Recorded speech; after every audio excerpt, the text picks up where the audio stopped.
তো তিনি যখন দাক্ষিণাতে ওই মন্দিরে বসে এই গীতা পাঠ শ্রবণ করছেন, তখন কিন্তু ওই সকলে হাসাহাসি করছেন, আর মহাপ্রভু আকর্ণপুরে তার এই গীতা পাঠ আস্বাদন করছেন, ওই বৈষ্ণব বাবাদের গীতা পাঠ আস্বাদন করছেন।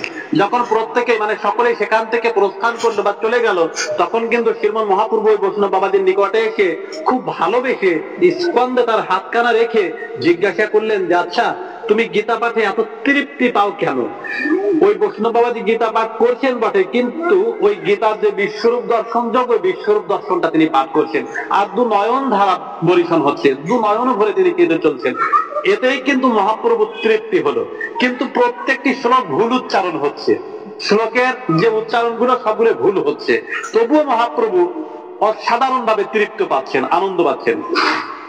তিনি যখন এই বৈষ্ণব বাবাজিকে জিজ্ঞাসা করলেন যে তুমি এই গীতা পাঠে এত তৃপ্তি কেন পাও, তখন কিন্তু ওই বৈষ্ণব বাবাজি বলেছিলেন যে আপনি তো একজন সন্ন্যাসী মানুষ, আমার মতো একজন অবাদনকে কৃপা করবার জন্যই মনে হয় এখানে এসেছেন, নইলে সকলে এখান থেকে প্রস্থান করেছেন, আর আপনি ভালোবেসে আমার নিকটে এসে বসেছেন। তো আপনি মনে হয় এই যুগের যুগাবতার, আপনার স্পর্শে আমি তা অনুভব করলাম। তবে আমি কেন এত আনন্দ পাই জানো?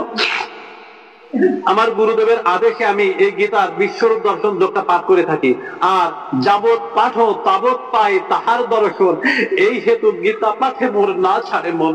আমি যতবার পাঠ করি না কেন, ততবারই আমি দেখি যে কুরুক্ষেত্র রণাঙ্গনে দাঁড়িয়ে আমার ভগবান শ্রীকৃষ্ণ অর্জুনকে এই বিশ্বরূপ দর্শন দিচ্ছেন আর যোগ কথা ব্যক্ত করছেন। তখন আমি মনে মনে চিন্তা করি, গোবিন্দরে তুমি তো অসীম কৃপা করে অর্জুনের এই কাষ্ঠের রথের সারথি হলে, কখন তুমি এই অর্জুনের রথের মতো আমার এই দেহ রথের সারথি হয়ে সারথি করবে।